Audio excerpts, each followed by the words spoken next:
I cheated on my husband and faced unimaginable consequences that changed both our lives forever. I'm telling this fully aware that many will dislike me for my actions and the consequences of my betrayal. Reading my own words is disgusting because I know what I did is unforgivable. I understand too well how needlessly tragic the events were. My hope is simply that my story can be shared with anyone in a relationship, and maybe it prevents future betrayals. Specifically, I hope someone cheating or thinking about it might read this and pause. Many might think my example of what can go wrong being unfaithful is a rare occurrence. People more knowledgeable than I am have told me my situation is sadly not unique. But I'm willing to take the hate I'll receive by sharing this if it prevents even one person from breaking a loved one's heart. I'm a 28-year-old woman married to a wonderful man I'll call William. 8 months ago, he confronted me with proof I'd been emotionally and physically unfaithful. A few days later, he committed self-destruction. Typing those words out has caused people I don't even know to hate me. I couldn't believe I had the capacity to do something so evil, hurting someone I'd loved since childhood. But I did it. If you'd asked either me or William if either of us would ever be unfaithful, we both would have laughed. But to my shock, I allowed myself to lose focus and stray. I knew it would destroy him if he ever found out, but I took the heart of the man I loved and crushed it so cruelly he couldn't endure the pain of this life anymore. To those thinking I don't deserve to be breathing, I agree. I've attempted self-destruction twice. I'm convinced there's a reason I'm still here. For now, I've convinced myself that the longer I live, the more I suffer, and I don't deserve the mercy of self-destruction. Honestly, William and I grew up together. I can remember my early youth, and I always knew William. We were in the same Sunday school and public school classes. Our families were friends long before we came along. He always made me laugh. Kids can be mean, but William never was.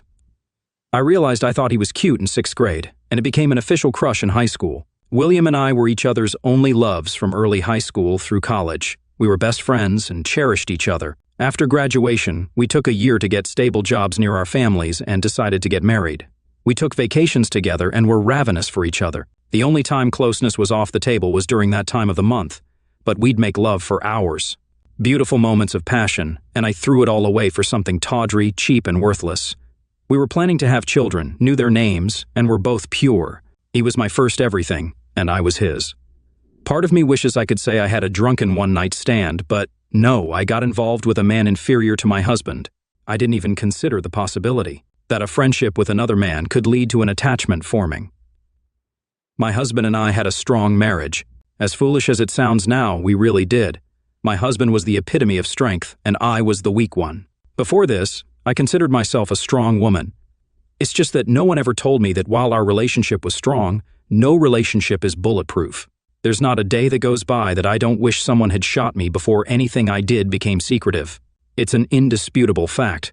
The world would be far better with my husband here instead of me.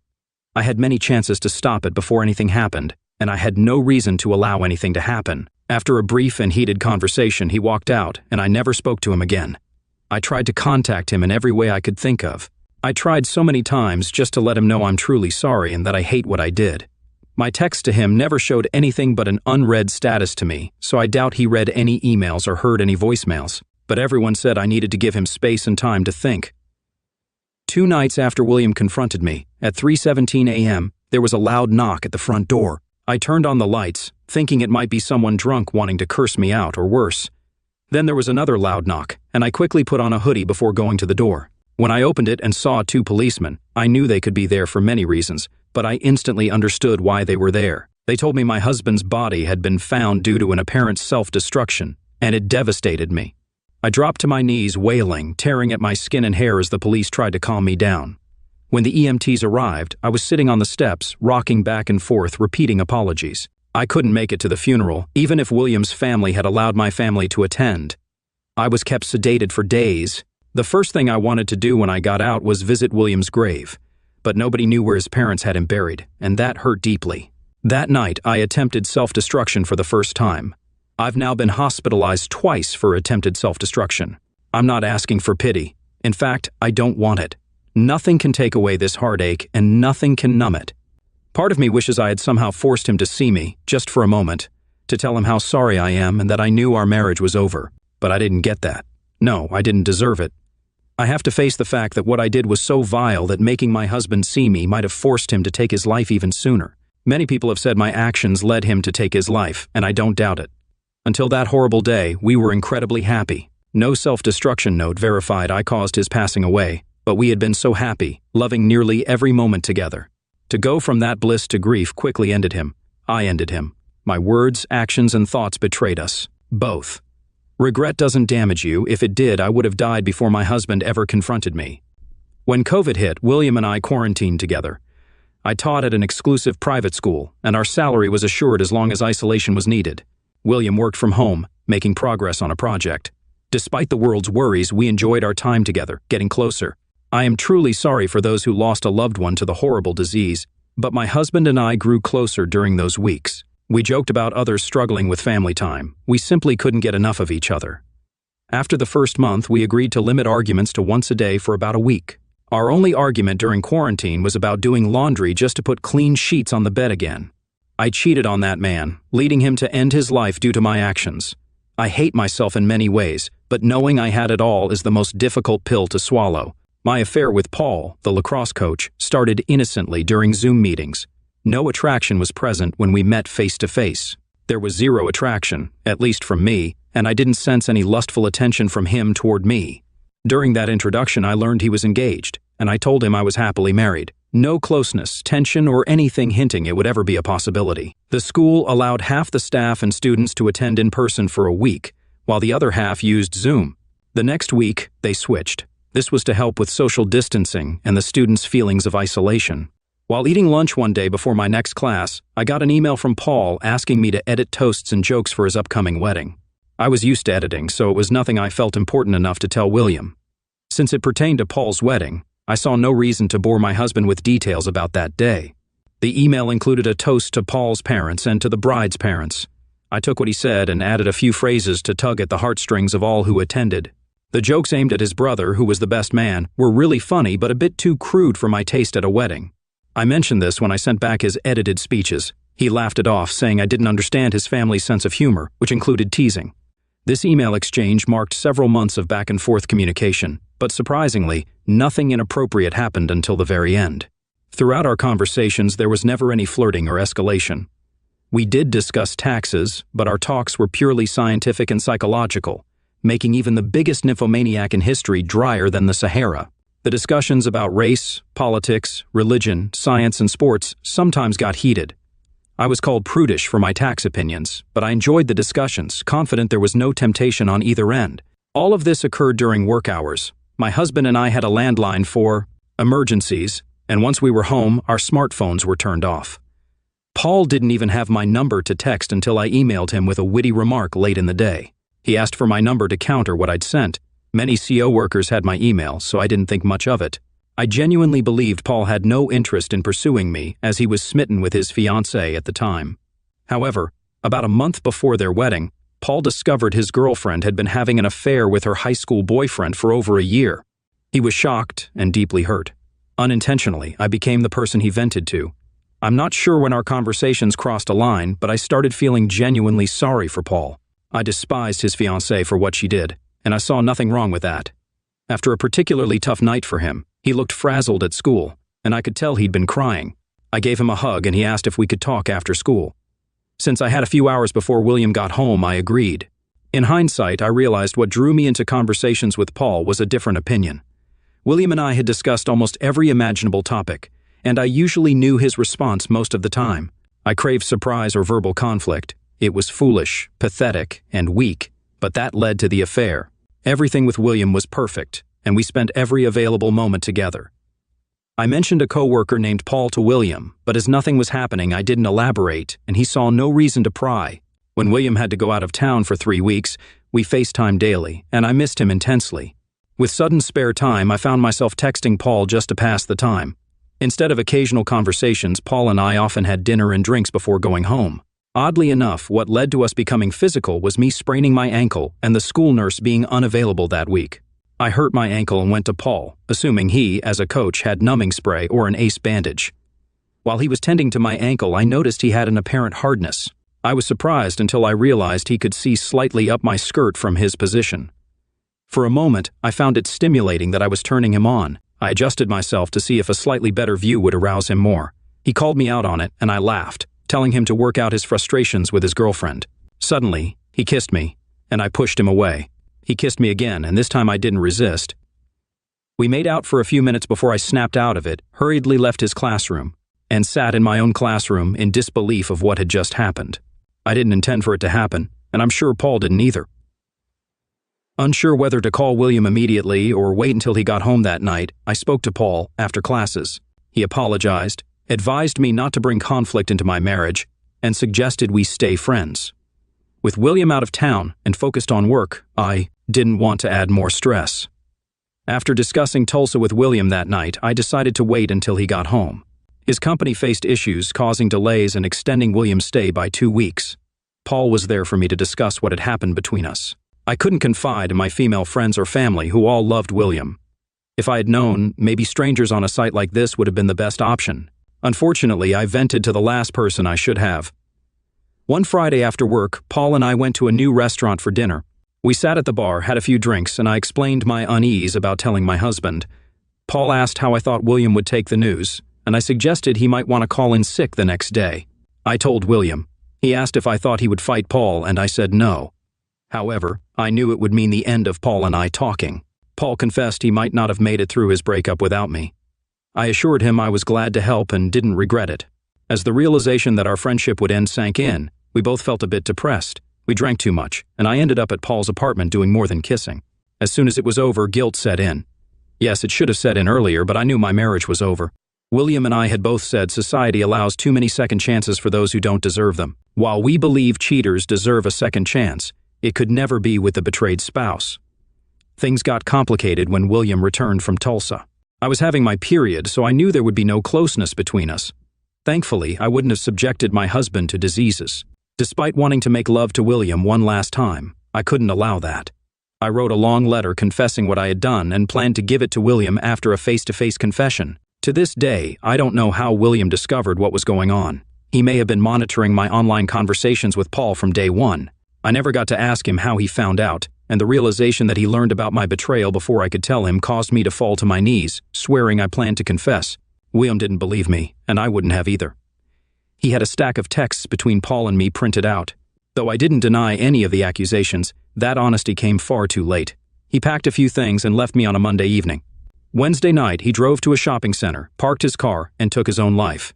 Knowing I had destroyed our relationship tortured my soul like never before. Realizing I robbed him of a chance to find someone else to be happy with broke me. The understanding that I didn't just end my relationship with William, but also every relationship he had or would have filled me with more guilt than I could ever express. I could discuss everything that has occurred since William's passing, but many details might not interest most people. Simply put, his family and mine hold strong negative feelings toward me. My family remains disgusted by my actions, and their disappointment and shame persist.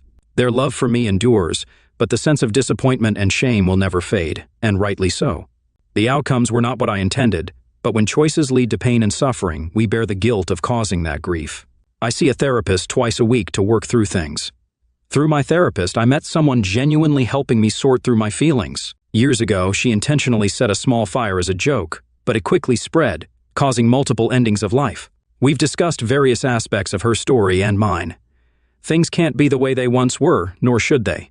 To keep living, I need a plan to make the remaining part of my life as meaningful as possible. So, that's essentially my story. If anyone wants to post hate messages and call me a wretched person, go right ahead. If it helps you release your rage, consider me your verbal punching bag. For those who have been cheated on, some of you may have been intentionally betrayed. But those who had a partner just as perplexed about the cheating as you were, listen to my story. It doesn't justify anything I did, quite the opposite.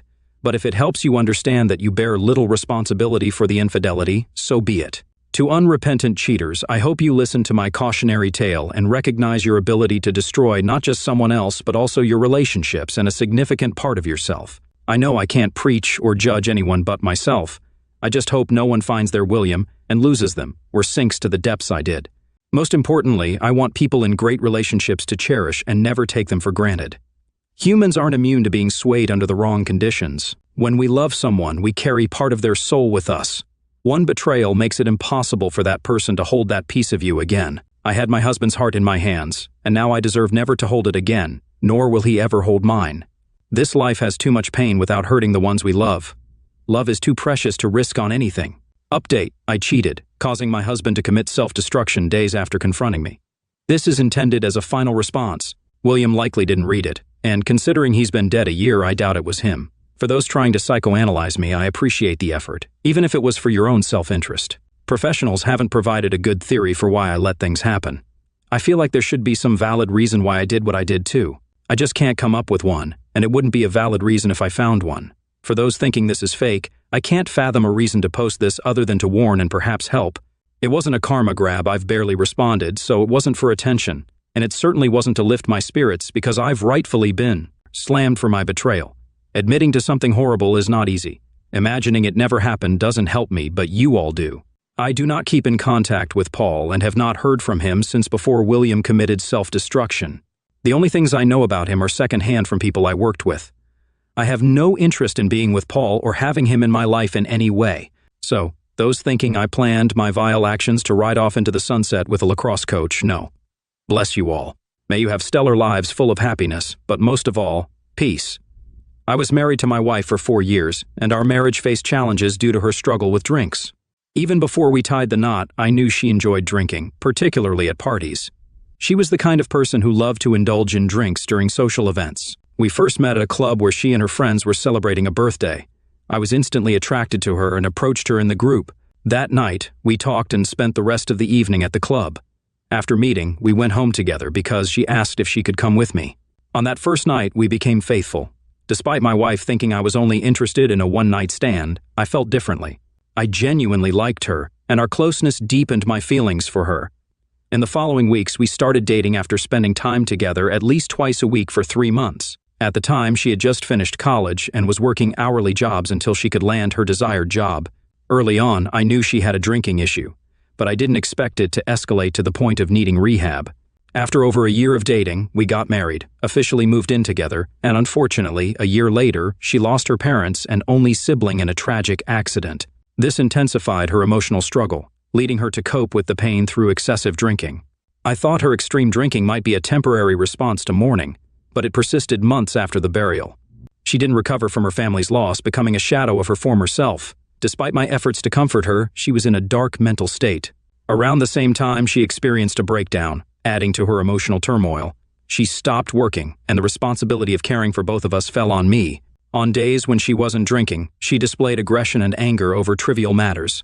I walked in on my wife making out with a neighbor, and I was really angry. She was drunk, but he seemed sober.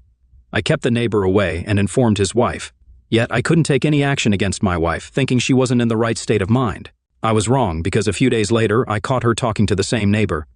When she saw me, she immediately walked away. Meanwhile, her drinking problem worsened. If I gave her money, she'd spend it all on drinks, reaching a point where she couldn't go a day without drinking. I got frustrated and tired of putting up with her, handling bills alone, and still caring for her. It became overwhelming, so I decided to get her help when there was no other option. I informed her I was taking her to rehab, and after several months of persuasion, she finally went. Seeing a significant improvement, I was relieved to be getting my wife back. As a concerned husband, I finally found peace as she broke free from her bad habits and started rebuilding her life. However, my relief didn't last. One day, while enjoying YouTube at home, my wife announced she was marrying the love of her life. I didn't take it seriously at first and just laughed it off. But when she mentioned her rehab coach, Ryan, I became attentive. According to her, Ryan was the one for her, and they were in love, planning to get married. She praised him for treating her well, talking nicely and more. I was shocked and knew she was going crazy. The Ryan she talked about was already a married man with 2 kids, making no sense. I was sure she didn't come up with the marriage idea on her own, so I confronted Ryan on her next meeting day. When I shared everything my wife said, Ryan said she was delusional. Somehow, my wife had overheard his responses. She'd been eavesdropping on our conversation. Upon hearing him, she left her hiding spot, tears streaming from her eyes. She sobbed like a baby and simultaneously showed me a video of her and Ryan, both with nothing on, in bed and in the bathroom. Ryan had recorded it during their last hotel encounter and sent it to her. She claimed Ryan vowed to divorce his wife so they could marry. When she presented the video, Ryan, angered, berated her, calling her foolish for thinking he'd leave his wife for an unstable woman. His words shattered her heart.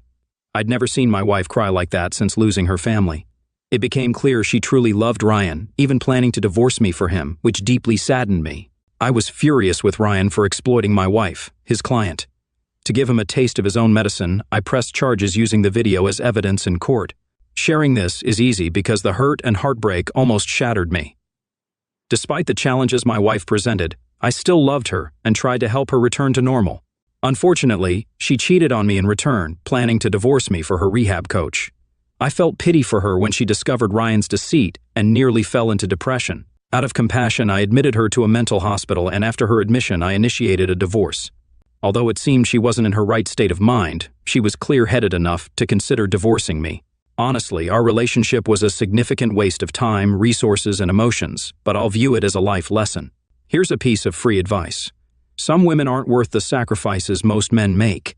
Even if you give them the universe, they might still find an excuse to cheat. Regarding Ryan, I won the court case, and he received a jail term for exploiting his mentally unstable client. The government also shut down his business. I often miss my wife, but I won't let her problems excuse breaking our marital vows and cheating on me.